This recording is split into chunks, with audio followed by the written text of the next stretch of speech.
Hello everyone from WHO headquarters here in Geneva. My name is Tariq and I welcome you for a regular press conference on COVID-19. Welcome to everyone watching us on a number of WHO social media platforms and to all journalists who are following us on Zoom. Journalists who are online have the possibility to listen this briefing with simultaneous interpretation in 6 UN languages, plus Portuguese, plus Hindi. Journalists also may ask their questions in those 6 languages plus Portuguese. Today with us we have Director General Dr. Tedros, we have Dr. Maria Van Kerkhove, we have Dr. Mike Ryan, and we have our special guest, Professor Thomas Zeltner, that Director General will introduce in more details. Before I give a floor to Dr. Tedros, I would just like to thank the interpreters who are with us here today, and also to ask journalists who want to ask questions to raise hand, and that's why they will be put in line. And I will remind everyone that we would like to have a concise questions and 1 question per journalist. And now I will give the floor to Dr. Tedros. Thank you, Tariq. Tariq didn't join us on Monday because it was his birthday, so happy birthday for Monday for Tariq. Thank you, Tariq. Good morning, good afternoon, and good evening.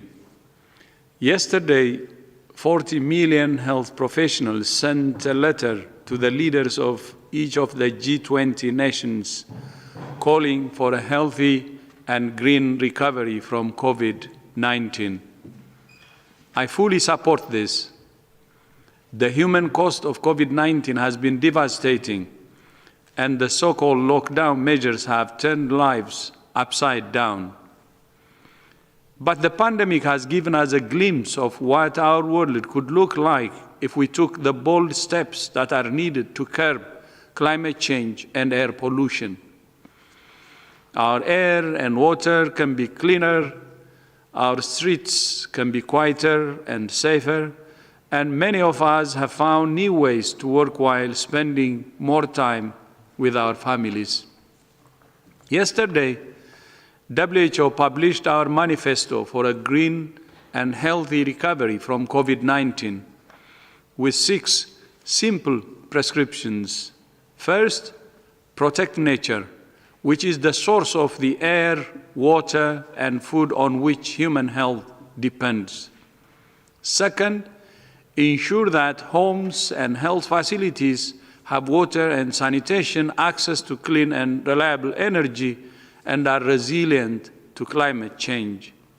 Third, invest in a quick transition to clean energy that will cut air pollution, so that when COVID-19 has been defeated, people can breathe clean air. Fourth, promote healthy and sustainable food systems to give people access to healthy and affordable food.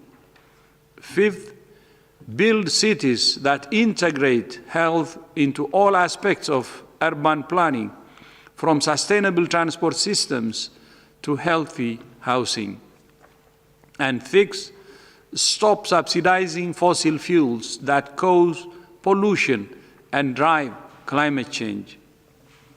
As some countries start to reopen their societies and economies, the question we must answer is whether we will just return to the way things were, or whether we will learn the lessons the pandemic is teaching us about our relationship with our planet. Building back better means building back greener. When I started as Director General almost 3 years ago, one of the first things I did was to put out a call to all staff to contribute ideas for how to transform WHO and make it more effective. And I was asking many of my colleagues, saying, please generate crazy ideas to transform our organization. One of the ways I did that was by instituting Open Hour, where any staff member can come to talk to me about any issue they want every Thursday afternoon. These ideas became the basis of the transformation process we have been implementing over the past few years. And I would like to use this opportunity to thank all staff who contributed their ideas that are now changing the face of WHO. At one of the first meetings, a staff member proposed the creation of a WHO Foundation. The idea was to establish a way to generate funding for WHO from sources we haven't tapped before, including the general public. Until now, WHO has been one of the few international organizations which has not received donations from the general public. I immediately recognized the enormous potential in this idea, thanks to the staff who suggested this idea.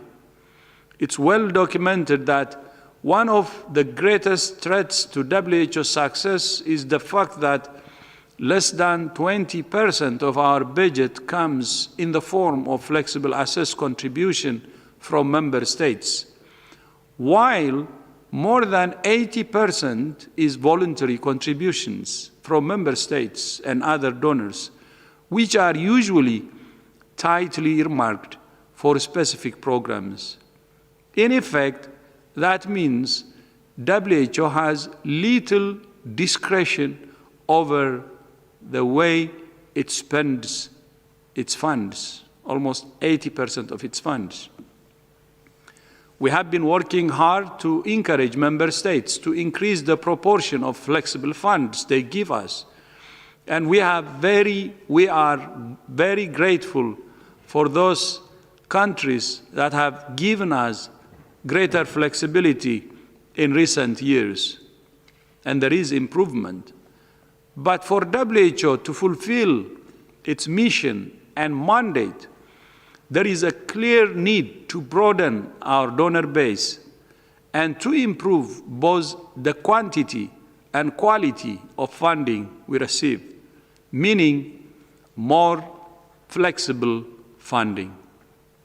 Since February 2018, we have been hard at work supporting the establishment of the WHO Foundation, and today, after hard work of 2 years, more than 2 years, it gives us enormous pleasure to launch it officially, to launch the WHO Foundation. This is a historic step for WHO as an integral part of our resource mobilization strategy to broaden the contributor base. The WHO Foundation was not ready to launch when the COVID-19 pandemic began. So with the support of the United Nations Foundation, the Swiss Philanthropy Foundation, and several other partners, we launched the COVID-19 Solidarity Response Fund. In just 2.5 months, this fund has raised more than $214 million from more than 400,000 individuals and companies, including $55 million from the One World Together at Home virtual concert. These funds have been used to buy lab diagnostics, personal protective equipment, and to fund research and development, including for vaccines. The Solidarity Response Fund is powerful proof of concept for the WHO Foundation.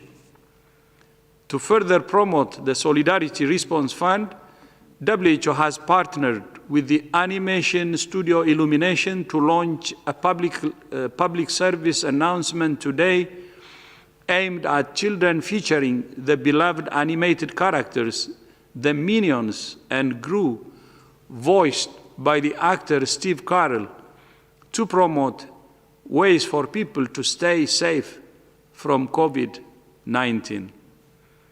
The Solidarity Response Fund will continue to receive donations to support WHO's work on COVID-19, while the WHO Foundation will help to fund all elements of WHO's work and be fully aligned with our priorities. It now gives me great pleasure to introduce Professor Thomas Zeltner, who is the founder and chair of the board of the WHO Foundation. Professor Zeltner is a Swiss physician and lawyer with a long and distinguished career in public health, including as the Director General of the National Health Authority and as Swiss Secretary of State for Health. Professor Zeltner, thank you for your support and collaboration over the past 18 months, and the floor is yours to speak about the new WHO Foundation which is being born today. Thank you, Professor. Well, thank you so much, Dr. Tedros, for welcoming me here in Geneva. And it's really an honor, and I'm very pleased to have the opportunity to speak on this topic today. It is important, and indeed a very important day. And I'm very thrilled to announce the formal creation of the WHO Foundation. What I will do is address in 5 key points briefly the following points. First, what is the WHO Foundation? Secondly, why is it needed? Third, how will it make a difference? Fourth, what is the relation between the Foundation and WHO? And finally, where are we today and what are the next steps? So let me start with first, what is the WHO Foundation? The Foundation is an independent grant-making organization set up under Swiss law. Its primary mission is to address the most pressing global health challenges of today and tomorrow by raising significant new funding for WHO from non-traditional sources, and I stress that, from non-traditional sources. The Foundation will work with individual major donors, with the general public, and with corporate partners to strengthen the global health ecosystem by supporting WHO's resource mobilization strategy, broaden WHO's donor base, and supporting its 5-year strategy, also known as the General Program of Work. Second, some may ask, why is this foundation needed? The creation of the foundation represents a truly innovative approach to diversify WHO's resource mobilization strategy. This new approach is clearly an urgent need, as illustrated by the tremendous response of the donation to the COVID-19 Solidarity Response Fund that Dr. Tedros just alluded and showed how important it is. While pandemic preparedness and response will also be one of the areas of the WHO Foundation, the Foundation's mission is much broader than this and will cover all areas of global public health in which WHO is working. We will do this by supporting global public health needs from a wide range, from prevention, mental health, to non-communicable diseases, to emergency preparedness, and to health system strengthening. 3, how will this foundation make a difference? Tercero, ¿cómo puede marcar la diferencia esta fundación? La fundación servirá para fortalecer y completar, no suplir, sino completar el ecosistema de salud mundial, dando flexibilidad y permitiendo recibir las contribuciones y realizar esas becas. Habrá intervenciones dirigidas y orientadas por la OMS que se concentrará y también se concentrará en las actividades de alto impacto y en las alianzas. Queremos fortalecer la OMS, garantizar sincronización, apoyo, complementariedad y eso lo haremos en todos los ámbitos. Toda la financiación de la Fundación de la OMS ayudará a aplicar el Programa General de Trabajo de la organización, de la OMS. Entre un 70 y un 80% de los fondos que recaudemos se destinarán directamente a la Secretaría de la OMS y el 20-30% restantes se usarán para mejorar, fortalecer la salud pública a nivel mundial y se trabajará así con todos los. What is the relation of the foundation with WHO? The foundation is an independent legal entity formed under the laws of Switzerland. The name is being licensed on a revocable basis in accordance with terms and conditions stipulated in an agreement between the WHO and the foundation. The foundation has been established, and that's a legal requirement, by me as a Swiss citizen in the canton of Geneva here, in close collaboration with WHO and supported by an independent philanthropic consulting firm. WHO will maintain close links with the foundation. In this regard, the Director General will designate a representative to attend the board foundation meetings as an observer. WHO also periodically will report to member states on its interaction with the foundation and funds received from it. All funding from the WHO Foundation to WHO will be fully aligned with the program budget decided by member states and given as flexible and predictable as possible. The last point, what are the next steps for the foundation?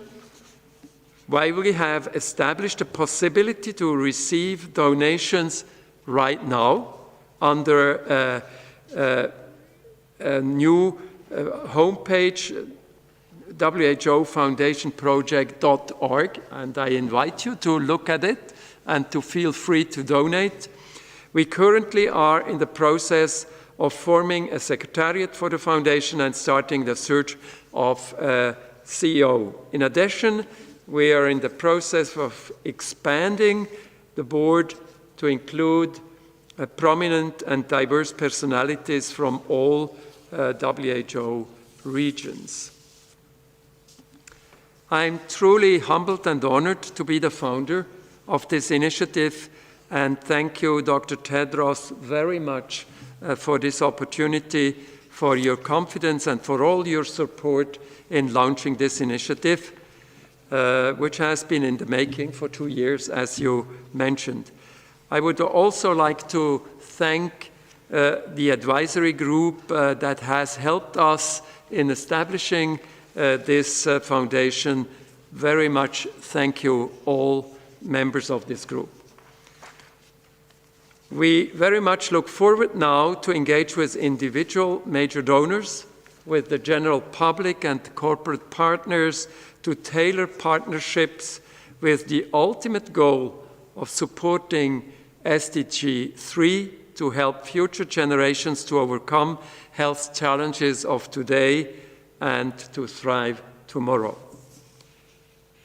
WHO deserves a strong, independent external advocate who can support and strengthen its impact on in the global health ecosystem. And this foundation will do just that. Thank you so much. Thank you very much, Dr. Tedros and Professor Zeltner. Now, Professor Zeltner and Director General Dr. Tedros will sign the Memorandum of Understanding between WHO and WHO Foundation.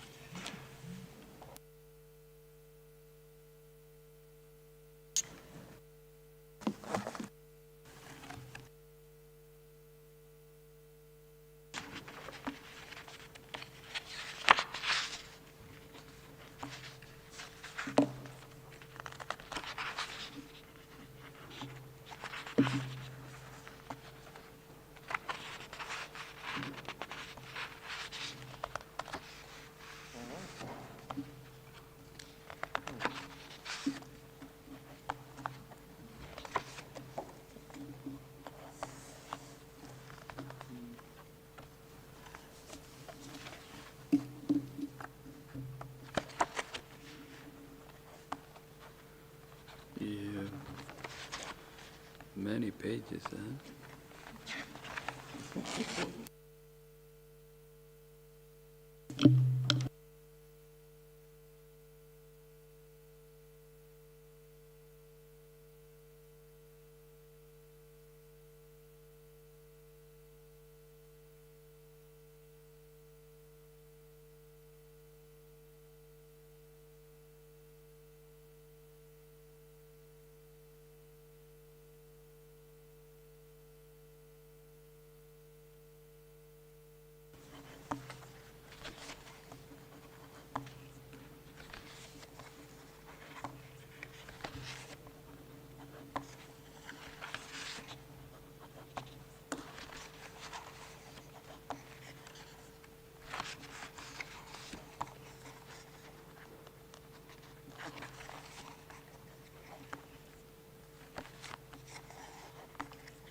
Congratulations to both Professor Zeltner and to Director General for signing the Memorandum of Understanding between WHO and WHO Foundation.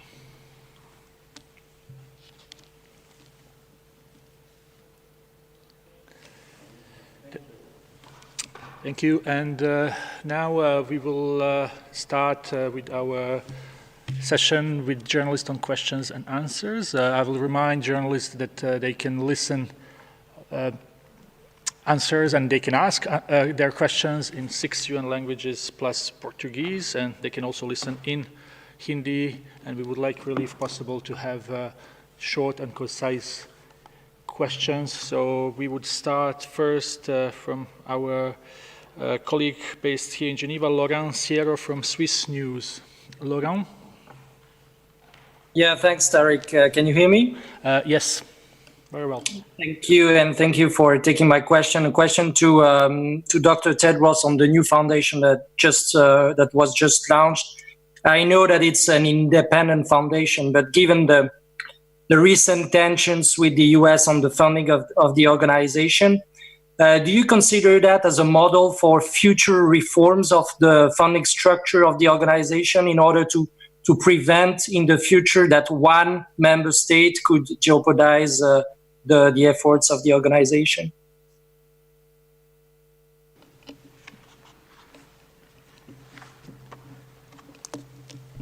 As I said earlier, this had started more than 2 years ago, and it came from one of our colleagues, actually. As I said, it was, I have this, what I call open door, open hour every Thursday in the afternoon. And our staff come and see me to tell me any ideas they have to improve our organization. As you know, for any organization to serve the people they serve better, they have to evolve regularly. And in WHO, we consider change as a constant. And that's why staff anytime can come, not only 2-3 years ago, but even now they come every Thursday we have even started virtual now, to talk to me, to give me advice. So that's how we got this idea. And it's continuing. And when we started, when this idea came, it really was based on the problems we have been facing and we're still facing.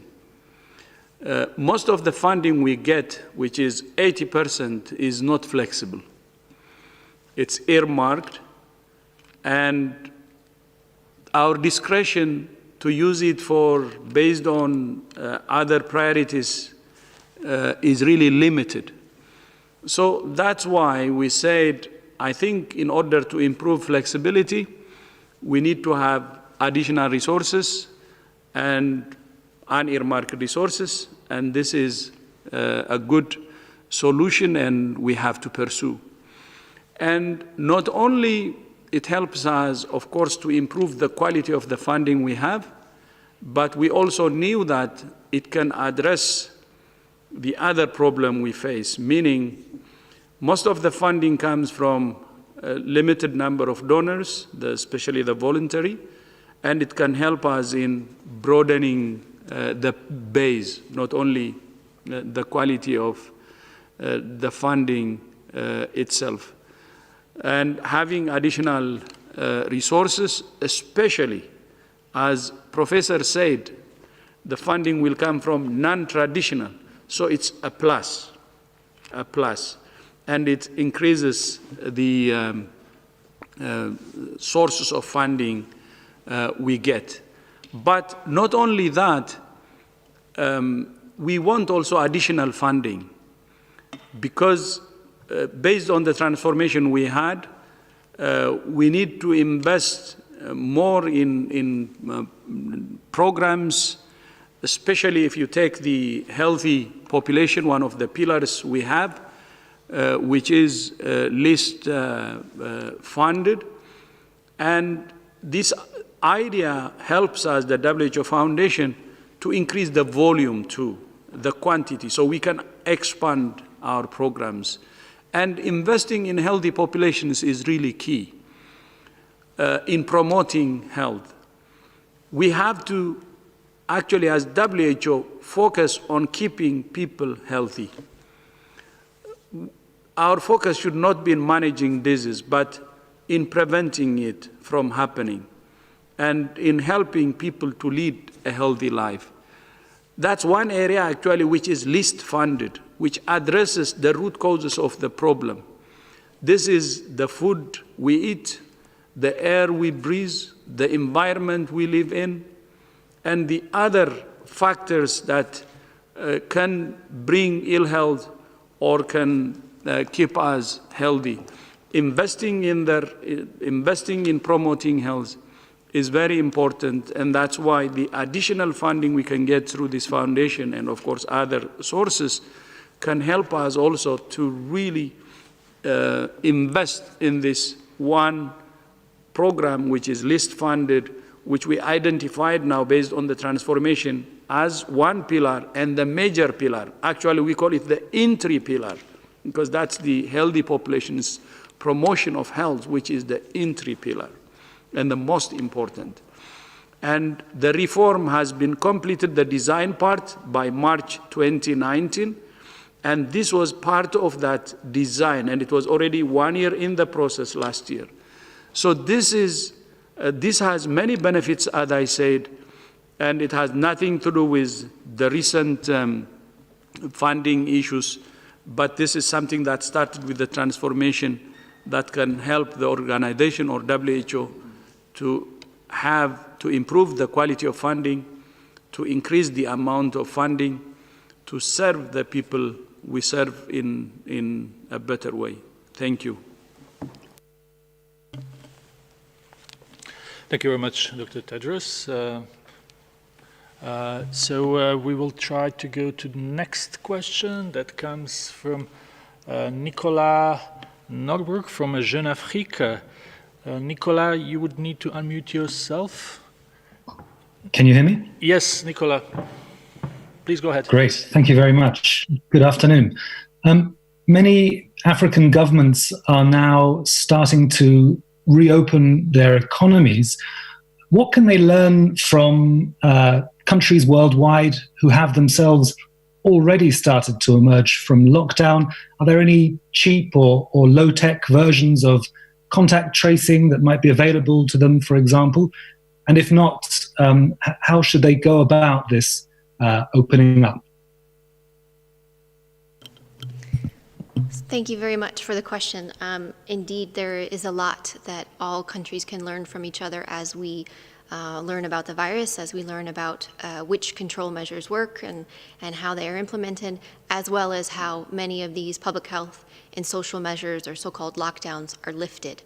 What we are learning from all countries that are starting to initiate the lifting of these measures is that they need to be done, the lifting of these measures need to be done in a slow and a staggered way.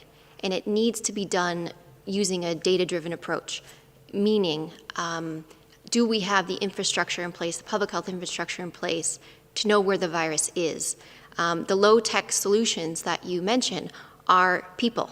They are the workforce that needs to be in place to be able to find cases, to be able to test for those cases, to be able to care for individuals who are infected with COVID-19, depending on the severity of their symptoms, and to be able to trace the contacts and quarantine the contacts.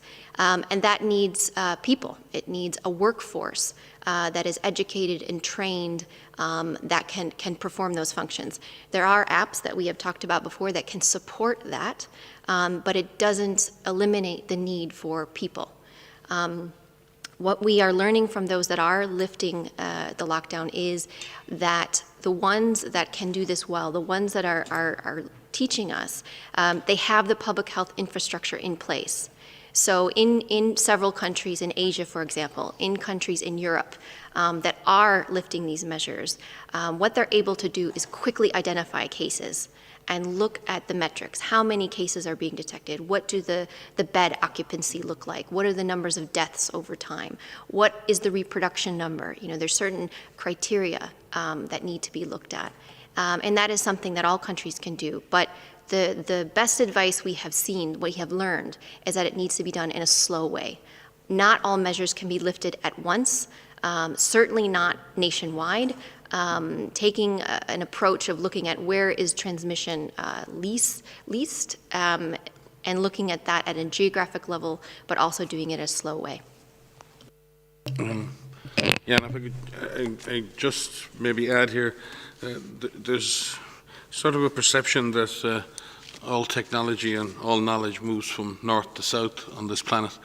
In fact, when we look at something as fundamental to public health and to stopping epidemics as contact tracing, in fact, I think the South is teaching the North, or the North is rediscovering just how important core public health infrastructure, workforce, case finding, contact tracing, and simple quarantine measures are, and how central these are to stopping new viruses, respiratory viruses, other viruses like hemorrhagic fever viruses, for which we don't have treatments or vaccines. Our best protection against diseases for which we don't have treatments or vaccines, for which we understand some part of the transmission dynamic and where we can break the chains of transmission. And we'd like to thank those countries in the South, particularly those countries who face these types of epidemics over the last number of years, who've really honed the techniques for efficient case finding and contact tracing. And many of those techniques are in fact being reabsorbed into countries of the North. Another issue is we have this perception that the public health part of the equation is the cheap and cheerful part, and then we have the health system part, and that's the sophisticated technological part, and that's what costs all the money. This is maybe one of the misconceptions. We have fundamentally underinvested in the public health architecture in all countries, North and South. And many countries have found that when they went looking for the public health system, when they went looking for the public health workforce, when the system needed to quickly find cases, investigate clusters, track contacts, we didn't have that architecture in place in a lot of countries, North and South. And I think we're learning a fundamental lesson, that inability to aggressively control, contain and suppress infection has to an extent led to the need for much more stringent and broader based public health and social measures and lockdowns. And we've seen in countries, and I think one of the analysis we've been doing here, we've been looking at the experience of countries, and countries have been coming and working with us. at the different combinations of responses that countries have used, from the surveillance to the community engagement to physical distancing to all of the different measures. And what appears to be successful is not that every country who was successful did everything perfectly. It's that countries that have been successful have moved early and have used a combination of responses with public health surveillance at its core. Case finding, tracing, testing, and those key components of public health response. And I think the lesson we need to learn everywhere, it's not what can other countries learn, even in countries who've just had a big epidemic and may have a second wave at some point in the future, we need to be absolutely sure the public health surveillance architecture, the public health surveillance workforce, that these are core investments we need to make now. We don't have time to wait to build a public health workforce, and we thank those countries in the south, particularly those countries in conflict, who've kept alive the concepts of contact tracing and in which we've learned and honed the techniques for doing that efficiently. Many thanks for this answer to Nicolas from Jeune Afrique. Next question comes from Stéphane Bussard from Le Temps. Stéphane? Yes, hello, thank you. I have a question for Professor Zeltner. As of donations and funding of the WHO Foundation, how will you make sure that they will comply with the principles of WHO? Thank you. Well, thank you very much for that point. We will actually apply the principles of FENSA and investigate that there are no conflicts of interest from the money we receive. The second one, that's the first step we'll do. If there are questions and we are not sure whether there may be a conflict of interest, then we actually can consult WHO and will talk with WHO whether that is a donation that might be in conflict. And the third step actually is that, we are offering a donation, a funding, an additional funding. WHO, as a matter of fact, is free to accept it or not. So even if we think everything is fine, is cleared, WHO still is in a position, or the Secretariat, to say, no, we think there is a problem. So I think we have a couple of hurdles to make sure that we comply with the stringent and rightly set up FENSA principles. Thank you. Thank you very much, Professor Zeltner, for this answer. Now we will go to Deutsche Welle, and we have Rosie with us. I understand Rosie is not with us right now, so we will try with Economic Times India, where we have Divya. Hello, Divya. Divya, can you just unmute yourself, please?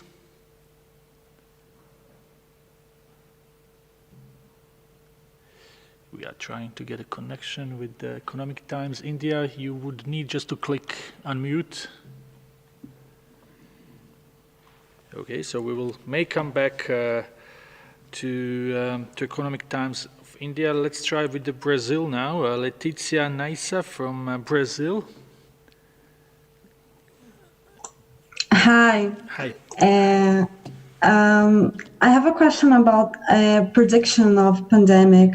Since 2005, WHO predicts that a pandemic could happen and advises members to take prevention measures. Has any country followed these directions, and what could have been done, especially in Brazil, which is now the epicenter of the coronavirus? I could start on this, and maybe Mike would like to supplement, or DG. So yes, so WHO is always thinking about epidemic and pandemic preparedness. It's one of the foundations of the work that we do. We've been thinking about for a long time, and there are many things that we have put in place and working with through our regional offices and country offices to support member states in terms of pandemic preparedness. The most obvious one is around influenza pandemic preparedness, where we have pandemic preparedness plans that are developed at the national level, and we work with countries to develop those plans and get systems in place to be able to activate for a novel influenza pandemic. And there's a whole series of work, and this is based on decades of experience with influenza, knowing what we know about that pathogen and knowing how it operates, and the fact that it's not a matter of if, it's a matter of when. In addition to that, we also have a program of work where we're looking at emerging pathogens, and many of these pathogens emerge from animals. We work with FAO and OIE, our partner agencies, to look at improving surveillance in animals. We're working with them directly to look at surveillance at the animal-human interface for the possibility that there may be a new pathogen that may be detected and may spill over, meaning it transmits from animals to humans, and that we can capture that quickly. We work with member states on the development of surveillance in animals, surveillance in humans, and preparing for rapid response investigations. So it's the workforce that we're talking about. It's this public health infrastructure and workforce ready to do these rapid investigations around the time of a potential emergence. So before this pandemic, my focal point area was around MERS, where we were looking at within the Middle East all of the opportunities, all of the times where this virus jumped from a camel to a human, to do rapid investigations to ensure that the virus didn't have an opportunity to transmit further. And we have a number of areas of work. Within our R&D blueprint, you've heard of what we call Disease X, which is something that was coined several years ago, where we were looking at what is going to be the next pathogen that emerges. And all of these diseases in some respect are Disease X, including COVID-19. And that's getting the systems in place to be able to look at the development of diagnostics, the development of therapeutics, the development of vaccines for the next pathogen. And we use our experiences with coronaviruses, with influenzas, with thinking of smallpox, think if that were to reemerge. And that's the only virus that's been eradicated. Looking at mosquito-borne pathogens, looking at Zika, chikungunya, plague. So there's a lot of things that are on our radar. COVID-19 is just one of many emerging diseases that we are constantly looking at, even today. But the program of work continues, and we work with all countries to build their infrastructure to be able to prepare for an eventuality like this. Oh, sorry. Thank you, Marianne. Just would like to add a couple of lines. Not only WHO was warning about a pandemic, which is based on the vulnerability of our world, actually, not once, but many times, it could be 10 years ago, 5 years ago, even 2 years ago, last year. It has been a repeated reminder from WHO. But at the same time, we have been working on transforming the organization. As part of the transformation, which helped actually to now lead into the establishment of the WHO Foundation, we have been investing also in emergency preparedness. And that's why we have the first emergency preparedness division, giving more attention to emergency preparedness. And it was really starting to deliver. It's a new division. And the second is we have established an independent body, a Global Preparedness Monitoring Board. This was in partnership with the World Bank. And the president of the World Bank and myself actually co-convened that independent board. And it's co-chaired by our former Director General, Dr. Gro Harlem, and the former Secretary General of IFRC, Dr. Asi. And they have already released their first independent report last August, with a title, The World at Risk, showing the vulnerability and the risk we have in terms of pandemics. And the report underlines that the world is not prepared. So these are the two additions from the transformation. But not only that, there are other things we have been doing, especially the focus on countries, working with countries to identify their gaps in terms of preparedness and preparing a preparedness plan that can address the gaps.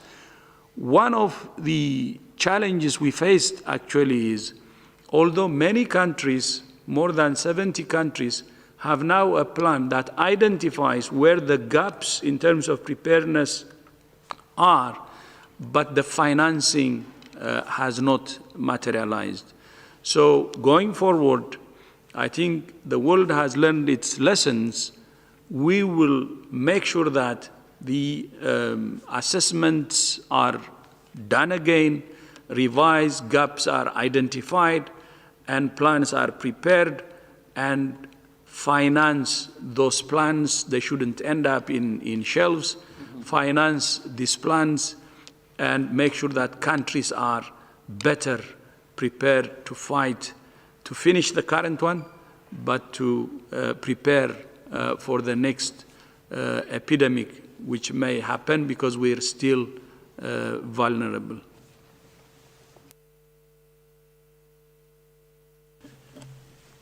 Thank you very much, Dr. Tedros.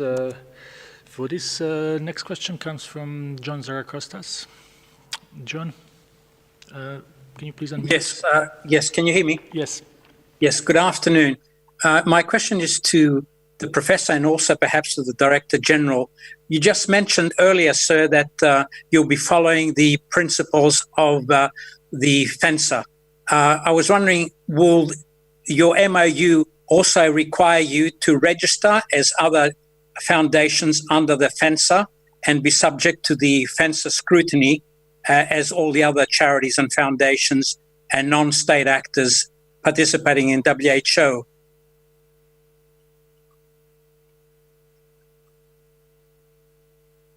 Well, thank you very much. I mean, you may know and some may know that I have been working actually at the FENSA regulations in another capacity. And we will, our basis now is the Memorandum of Understanding between WHO and the Foundation. The Foundation remains actually an independent legal entity, and WHO and the independent legal entity are linked by this contract we just signed. And this contract can always be withdrawn from WHO if they feel that the foundation is not working appropriately. In that respect, the relation between the foundation and WHO is a very different one from what we call, engagement of non-state actors. That's the reason why we think that we do not have the same legal quality as a non-state actor. Thank you very much, Professor. Now we will try to go back to Divya from Economic Times of India. Divya, are we having a better luck now? Hi. Yes. My name is Divya Rajgopal from the Economic Times newspaper. I wanted to check if there's a solidarity trial being planned for vaccines on the similar lines as the solidarity drug trial. Thank you. At this stage, there are no specific vaccine trials planned. But the WHO approach is to develop standard protocols for vaccine trials, which will allow our member states to effectively put in place the means to carry out their own trials. Using various vaccine products, either products from their own country or from other countries. So it puts our member states back in the central position in defining, number one, the need for trials, the carrying out of those trials, the regulatory and ethical process around the delivery of those trials. Taking this approach will allow countries to have comparable data, to have standardized approaches, and for WHO to invest in the necessary data safety monitoring boards and oversight mechanisms and the technical, operational and scientific inputs to ensure that those trials are of the highest possible quality. So at this stage there are no trials planned, but it will proceed in the same way that we've proceeded with the solidarity trials for drugs, by involving countries, by involving scientific institutions in as many countries as possible, and thereby democratizing the process and giving countries access to the scientific knowledge, the technical platforms to be able to test vaccines on their own terms within their own countries. Thank you very much, Dr. Ryan. Let's try to take a question from Will from CNBC. Will, can you hear us? Yeah, can you hear me? Yes, please. Great. I believe it was Monday that the WHO suspended the global solidarity trial of hydroxychloroquine. President Trump previously said that he was taking hydroxychloroquine to prevent infection of COVID-19 as a precaution. He's since stopped taking it, but my question for the WHO is whether that's advisable for world leaders to be taking hydroxychloroquine to prevent the infection of COVID-19. Thank you. WHO has, we've said this at a previous press conference, but I think it's worth repeating. We do not advise the use of hydroxychloroquine or chloroquine for the treatment of COVID-19 outside randomized controlled trials or under appropriate close clinical supervision, subject to whatever national regulatory authorities have decided. So in some countries, national regulatory authorities have allowed the use of the drug under close clinical supervision.